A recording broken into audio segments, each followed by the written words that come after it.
so there's no medication to treat celiac disease. The only thing you have to do, which sounds easy but isn't, is to never eat gluten again. And even like small amounts, like crumbs are too much. So you have to quit eating gluten. But if you quit eating gluten, your villi, that flattened, they should like get all nice and healthy again, and you'll be absorbing nutrients well, and you should have good health for your life. So. A very simple but challenging. Simple and challenging, all at the same time. Yeah.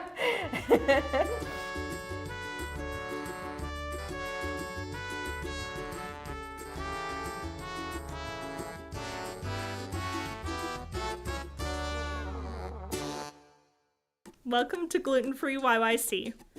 My name is Maggie Mackenzie, and I live in Calgary, Alberta, aka YYC.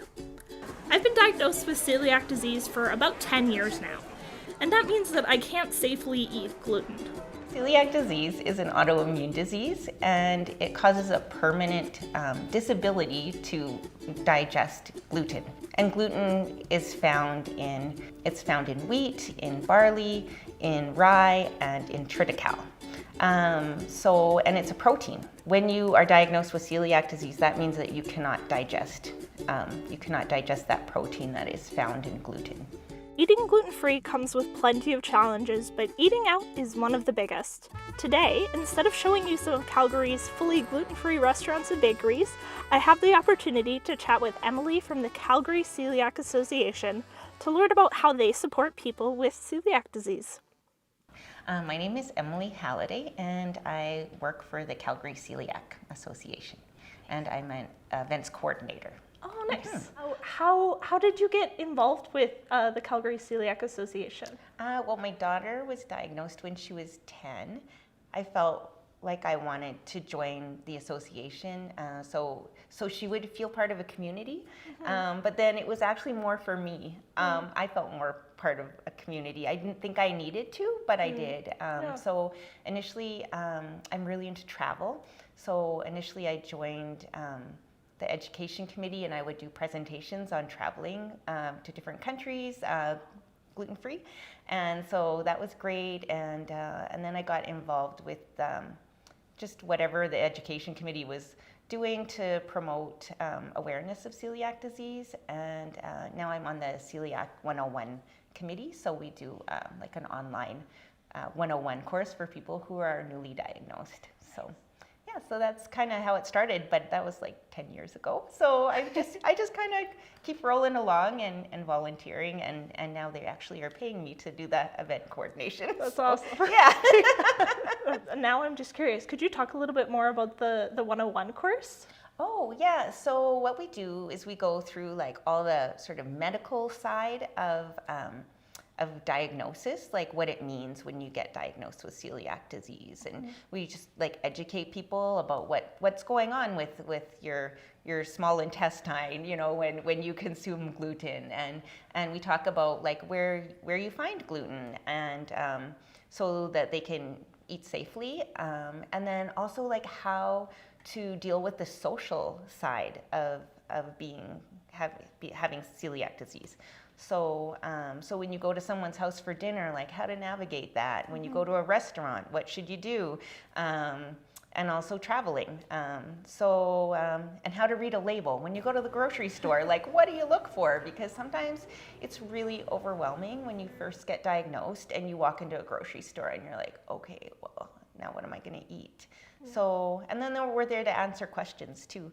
People have like a huge variety of questions depending on what stage they're at. Like we get a lot of parents of young children who have been diagnosed, so they have a lot of questions around how to manage like school and birthday parties. But then we also have seniors who have had celiac disease for probably many years and were just diagnosed. And how do you navigate being in a senior center? It's really hard. So we just answer whatever questions we can and hopefully direct people to other resources if they need them. So that's so amazing. Yeah, that's fantastic. I think it's important for me to work with the Calgary Celiac Association because I want to give back to other people who are part of my community. And I want people to have great experiences where they feel normal and have the information that they need, and make things better. So I think sort of the next step with our association is to do more advocacy. So we get out there and we talk to, nursing homes, to make sure that people who are in those situations get safe food too. So I think we need to think more widely about our community and like how we can serve them. But I just want to give back to my community. This is later on my list, but I'm just Yes? going to jump into it Sure. now. Can you tell me a little bit about the events that the Calgary Celiac Association puts on? Sure. We just had our winter holiday party, and we held it at the zoo. So it was the first time we'd had that event, and we had 150 people come to the zoo and eat gluten-free food that we provided for them, and go around and see the zoo lights. And it was a really wonderful experience to see how happy and grateful all of the attendees were to go somewhere really safe and fun. Yeah, I know I went to the pancake breakfast Oh, over the summer, which was so exciting for me because I was like, my boyfriend was really excited about the pancake breakfast, like free breakfast. Yeah. And I was like, maybe like I'm not going to be able to go to any of them. No, like, this is your one chance for and this then I for saw it Stampede. online, Yes. and I was like, oh my goodness, we have to go. Yes. We did not realize how popular pancake Yes. breakfasts are in the city, Yes. and we like showed up on time, and we were like, Oh no. Yeah, I think we were really blown away by the interest this year. We had about 1,000 people come, and we actually did run out of food, and we ran out of time, and so we're already planning for next year. So we will have one again. It's on Saturday, July 8th. Yes, so mark it in your calendar, and we're going to try and figure out a better way to serve more people, so we don't have to turn anyone away. Yeah. Often, we're the one celiac person within our friend or family group. For sure. That does happen, right? So we also had people, bringing their friends and family. So, and then we had people who just walked up and saw, oh, there's a free pancake breakfast. So there was definitely some of that too. Nice. So yeah, we're trying to make sure that we serve all our celiac members and community members this year, to make sure that, because it is your one chance of the year to go for a pancake breakfast, and so we want to make sure everyone gets their gluten-free pancakes and such. Yeah, it was delicious. Oh, I'm glad you very much enjoyed it. Every year we also do an Oktoberfest. So we'll be doing that again this year. We might try out a new venue. We do a SAIT gourmet dinner. So the students at SAIT it's part of their education to learn how to serve people who have food restrictions, right? Yeah, and so it's a great opportunity for the students to learn more about the gluten-free community, the celiac community, and we get a great gourmet meal prepared by the students. That's amazing. And it does sell out every year. Last year we did beer tasting as well. Ooh. So each course had a beer pairing. So so that was really neat, and then there was like the authentic sort of German style food as well. We're hoping to try a few new events this year, because everybody's really anxious to get out and be a part of the world again now that the pandemic's over. So some of the things we're talking about doing are maybe having a gluten-free dinner club, maybe doing a wine tasting, a gluten-free food tour, and maybe a barbecue. Ooh. Yeah.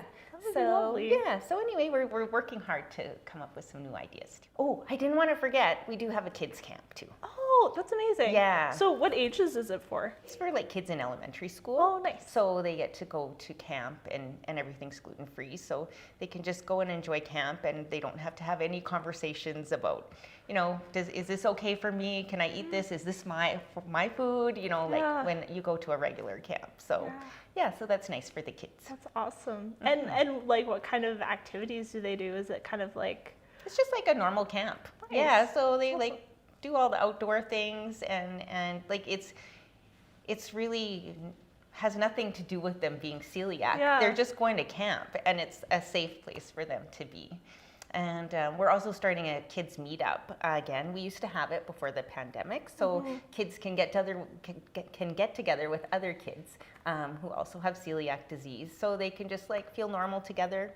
And my daughter was 10 when she was diagnosed, and like it's really hard sometimes at school.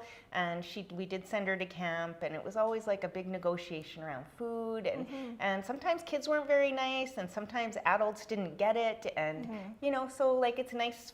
I think that's what I really want to do, is provide a safe space for kids. They can just come and like be kids, right? Yeah. So when you are diagnosed with celiac disease, that means that you cannot digest that protein that is found in gluten. And it causes damage to your small intestine. Normally, you have these things called villi in your small intestine. They kind of like stick up like that. And then if you eat gluten and you have celiac disease, they'll flatten. And so you can't absorb nutrients very well. And it can cause a host of problems to your health. Like you can end up being anemic. My daughter, for instance, she wasn't growing well. So when she started eating gluten again, in 1 year, she grew 10 centimeters. It can stunt your growth permanently if you never realize that you have celiac disease. And it causes problems with fertility. There's like all kinds of different symptoms, which is why I think it's so hard to diagnose. Yeah. Yeah, I had like, I think it's called dermatitis herpetiformis. Herpetiformis. Herpetiformis, Yes, yeah. So I think that's what mine started as too. Oh, yeah. Yeah. Yeah, I just had like 8 years of chronic eczema. Yeah, and you're like so itchy. Yeah. So itchy. Yeah. Yeah. Yeah. Yeah, and it can even cause other autoimmune diseases if you keep eating gluten, and even stomach cancers like. So it's when people think that it's not a big deal to have a bit of gluten, if you're constantly consuming gluten and you have celiac disease, you can end up with a lot of other like very serious health problems. So that's why it's so important to educate the general population, but also like medical professionals to be able to recognize it, because it doesn't always, you don't always get stomach symptoms. People think, oh, well, if I had celiac disease, my stomach would be upset, or I'd have diarrhea or constipation, like some sort of gastrointestinal problem. But there are many people with silent celiac disease that have no idea, but they're having other problems. They just don't realize it yet. Because it takes a long time to cause like the bigger health problems. So after your daughter was diagnosed, was that when you started, like, did you seek diagnosis after that, or like, how did you? I have a very convoluted story. I don't know if you even want to hear it, because it takes a little while to explain what happened to me. We've got time. Okay, so I think when I got mono when I was in university, and I think it triggered the celiac disease, because after that, then I got the dermatitis herpetiformis. But I went to a dermatologist, and she didn't biopsy it properly. I found out later, and then I got lymphoma, which is also like quite often connected to celiac disease too. Yeah, so then I got lymphoma, and so then I had to go through cancer treatments. But then they gave me steroids, which actually like took care of the dermatitis herpetiformis. So then I wasn't having that problem. So I just had like years and years of like terrible health. I was like, I was anemic. I felt I got sick all the time because I think I wasn't absorbing nutrients. And then I developed something called oral allergy syndrome, and I couldn't swallow if I ate gluten. And that actually saved me, because then I quit eating gluten, because I realized like that was what was causing my throat to close up. And my health, like within months, just changed. Wow. I was like a healthy person after all those years of ill health. So I never ate gluten again. And then I realized that my daughter had celiac disease, because I researched and I'm like, oh, it's not dairy, it's gluten. So then I got her properly diagnosed. I see. Yeah, but I couldn't, if you quit eating gluten, you can't be tested. Yeah. But I just could see after quitting eating gluten that all of these things resolved for me, and that's how I knew. Yeah. So I've never eaten gluten since. I haven't eaten gluten for like 12 years. Wow. Yeah. Wow. It's wild how like everyone I've talked to, everyone has had different symptoms. Yes. Everyone has had obviously like people have had it for different amounts of times and but yeah, everyone completely different symptoms. But yeah, massive change in how they feel after they've stopped. Yeah. So, what are common things that people think might have gluten that actually don't? I find a lot of people, when I tell them I need a gluten-free meal, they'll say like, oh, so you can't have dairy? I'm like, no, I can have dairy. And then I go through the whole list. I can have like fruits, vegetables, meat, dairy. I just can't have gluten, which is found in barley, rye, wheat, and triticale. So I often find people think like potatoes or rice or corn has gluten. I could see with other grains though, because and we can eat oats, but they have to be gluten-free oats, which is also like super confusing for people. And we can eat corn, but like you also, if it's cross-contaminated with gluten, then that's a problem, right? Yeah. So, so I find that's confusing for people because I do try and buy all my grains. I buy like gluten-free certified grains because there is a risk of cross-contamonation. It's tricky. This is like very off topic, but I actually worked at a grain elevator. Oh my gosh! Did you get any like reaction from that, or? I had a very poor mood. Like I worked there for a summer, and I was like, it's a historical site, so it didn't occur to me that there would be like actively grain in the building. Yeah, but it's an old grain elevator. Yeah, it's everywhere. Full of gluten. And I was like constantly like, part of my job was like vacuuming it up and doing tours through the grain elevator. Oh, wow. It was like the worst choice of summer job. Yes. And yeah, I did find that I like had a very hard time with my mood all that summer. Yeah. And that was partly, at the time I was like, oh, it's just because I'm not seeing my friends because everyone's working. Yeah. But I don't think it helped. No, and I actually think like there are, one of the symptoms is like depression and anxiety, right? Yeah. Or I guess that's two symptoms, but two symptoms of celiac disease are anxiety and depression. So that doesn't surprise me. Because I have that oral allergy syndrome, if I go into a Cobb's bakery, I actually get an allergic reaction because there's like just so much flour in the air. Yeah. So like I think you do absorb it differently. And it's like, I'm sure it was like all over my hands, and then I would go and eat, and like I probably I hadn't even thought about this, but I probably didn't like wash my hands before, very well before I ate. Right. Yeah. So you're consuming it that way too, right? So. Wow. Yeah. I mean, I already regretted that decision, and now I'm just regretting it more. Well, you made it. Hopefully, like your villi have perked up since then. It's been many years, so I've learned a lot since then. Yes, I find that celiac disease is like the learning around it is like an onion, right? Because it's so overwhelming when you first get diagnosed, right? And you can't absorb every little bit of information. So like as you go along, you're like, oh, I think I was like glutening myself because I didn't know that I can't put gluten-free bread in a toaster, right? Or I'm using this pan that's like maybe has like grooves in it, and I'm glutening myself, and or sometimes. Reading labels, like you don't know if it says like may contain wheat, can I have that? Or like, so it's just like you're just constantly learning about what's safe and what's not safe, and how to advocate for yourself too. what cross-contamination is and like maybe give us a couple more examples? Oh, sure. So cross-contamination is when gluten-free food will come into contact with gluten. For instance, so a potato is gluten-free, right?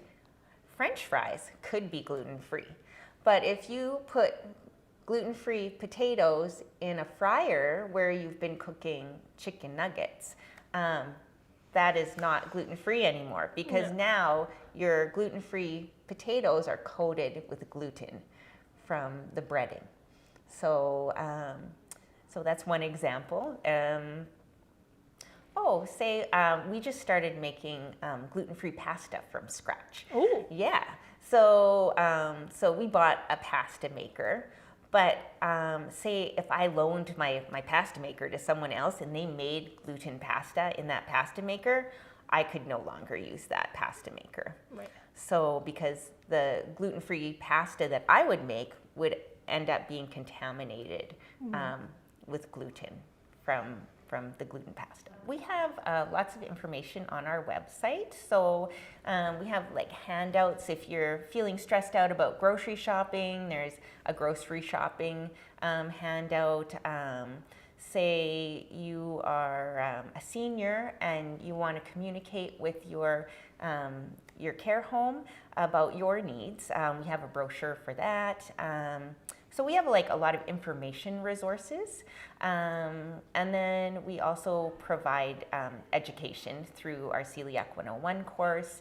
And in the past, we've had other education events as well. And at different times, we have also provided information to, say, like dental hygienists, or we had a partnership with the Diabetes Association, because many people with diabetes also develop celiac disease. There's a connection. So we try and raise awareness that way as well. So. That's awesome. I would love to hear about like some common misconceptions that people have about having celiac disease. Well, I would say a big misconception is just that it's very easy to go gluten-free nowadays, because there are more products and that sort of thing. I think that is the hardest thing to deal with. And I guess the other misconception is just that a little bit is okay. Because so often, I've been asking my questions to a restaurant, at a restaurant, and they're like, oh, there's only like a little bit of flour in that. Well, a little bit, it's not okay. Yeah. So I think for me, that's the biggest misconception, is that a little bit is okay, and like, why are you worrying about it? So it makes you feel like you're not justified in asking the questions that you're asking, and you're not justified in expecting to receive a meal that is safe for you to eat. So I think that's kind of the hardest part. Sometimes people have this misconception that, it's getting easier. It's getting easier. If you get diagnosed with celiac disease, it's getting easier. And yes, like there's better labeling laws for sure. There are like gluten-free restaurants that don't serve any gluten, so you could go eat there. But I think there's just a lack of awareness in most of the population, right, about like how to avoid cross-contamination, and like a little bit is too much. Like we can't have any, and so sometimes it's really hard to navigate that because people treat you like it's not that hard. And it gets stressful, and there's like anxiety issues around like trusting that you can eat something that someone has made for you. So it's really hard. So I guess one other thing, now that I'm thinking about it, is we're raised to be like pleasers. It's like you don't want to be a picky eater. You finish your plate, and I think that's also really hard, because you've got this sort of message in your head that you don't want to be any trouble, but now you have to advocate for yourself, and so you're always you don't want to be a bother, but you also need safe food. So there's sort of a tug of war going on inside you to ask for what you need. So I think that's maybe one of the biggest learnings for many people is just like, how do I ask for what I need and not feel any guilt around that? Yeah, it's super challenging. Yeah, even like I started dating my partner in the past year, and I feel like I've had to like relearn how to have celiac disease because I used to just mostly eat at home. Right. And I got like pretty decent at managing it in that way. And so now if we want to go out on a date night, or we want to go, or we're going to Banff for the day, and we want to go on a hike, but we're probably going to need to stop for supper because we decided yesterday we're going to go, and we don't have time to like prep a meal. I feel like I've had to like relearn how to like do that advocating and stuff, and it's exhausting at times. And like there've been times where I'm like, why is this so stressful to me? Like, why am I so like touchy and like stressed and anxious about this? And I'm like, oh, it's because it's constant and never ends. And yeah, it's challenging. Yeah, it is hard. You always have to plan ahead with like, what are you going to eat and where? And then you always have to have some emergency backup plan too.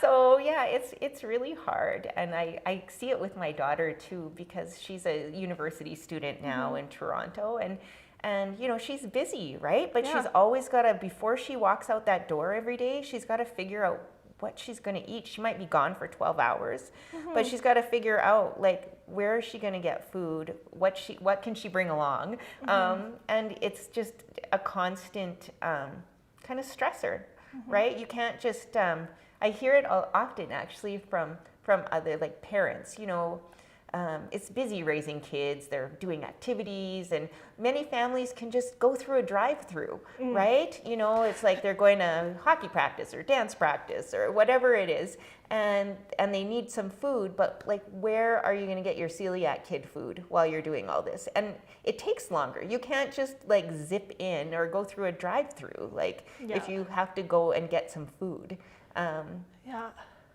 So it's definitely more challenging, and I can see why there's sort of like an anxiety issue around people who have celiac disease, because it's just this like low-level stressor all the time. I think I would ask people with celiac disease, like, don't limit yourself. You know, travel. Go when people invite you to their home, go. Maybe you have to bring your own food, but don't restrict your social circle. Maybe other people are going out to eat and that restaurant doesn't really work for you, but you can go and have a drink, eat before. So don't limit yourself. There's lots of workarounds for you know, feeding yourself, but get out there and socialize and travel and do all the things you would do if you didn't have celiac disease. Oh, well, I'm glad I asked you. There was a girl this past summer who was at one of the summer camps who had celiac disease, and I was like, hi, me too. She was like, this bread is terrible. And I was like, I feel you, girl. Yeah, no, we're like a little club, right? I was our club of tiny bad bread. I was on an airplane, and my food that I ordered didn't come. But then there was this super nice flight attendant, and she's like, I'm celiac too, and I brought my own food today. So if you want, you can have the meal that was ordered for me. So she actually gave me her meal. And then she came by later and she's like, I have some crackers in the back. They're my own personal crackers, but you're welcome to have some. I was like, oh my gosh, I feel like so touched. Like, I'm like, no, I'm not going to eat your food. And so anyway, so it was lovely that she offered. I mean, I did come with emergency food just in case, but like, yeah, we're just like this like little celiac club in the world, right? So it's kind of nice to feel a part of it sometimes. Yeah, for sure. Yeah, I think with my traveling, I have discovered so many places that I wouldn't have gone to because I do tons of research before I go. So I know like all the restaurants I can eat at, and I have this like list on my app. So wherever I am in the city, I can look at my app and see where restaurants are that are close by. And we go to like weird parts of cities that are not touristy at all. Right. But we just go and like, you know, I had like, when we were in Rome, we had cannolis in this like part of Rome where there's like no tourists, but I found it in a guidebook, and so we're like, oh, well, today our activity is to like go to this place in Rome and have cannolis that are gluten-free. And so we like also discovered a whole bunch of places that we wouldn't have otherwise. What I do is I keep a Yelp list for every city I visit. Oh, nice. Yeah, and so then I just like, I'm like, oh, someone's like, oh, are you going to New York? I'm like, bloop, bloop. I send it to them, and they have 40 places they can eat. Oh my gosh, you are an incredible resource. That's amazing. Yeah, Yeah. so yeah, and then you have it for next time. Because sometimes you go to a place and you're like, oh, what was it called? Yeah. So if I have it on my Yelp list, then I know I Yeah. can find it again. And I make like little notes, like gluten-free fryer, Oh, love that. donuts. I've been getting really into Google My Maps, I think is what it's called. I need and to you learn can how do to like do that. you can like layer it. So I was like, I can do all my Oh. restaurants in one layer, then all my Oh, activities in another yes. layer, and then like the airport and like where I'm staying in another Yeah. layer, and then you like layer them all on top Yeah. of each other. But then also you can like uncheck ones, and then you can just yes. see what you're looking for. So if you're like, I don't want to see like every restaurant and every activity and all the things, you can just like be like, okay, get rid of restaurants because that's not what we're doing right Yeah. now. I think the most important thing is to accept that advocating for yourself is your right. You deserve to be safe. I think there are a lot of messages that we receive from society, especially as women, and so often we're not listened to, we're not heard, but like keep talking and keep advocating for yourself. Yeah, it's been a big learning for me because I was a pleaser. I'm still a pleaser. I want everyone to be happy, but I had to learn how to speak for myself and also for my daughter too. Yeah. Because I was her voice too for a long time.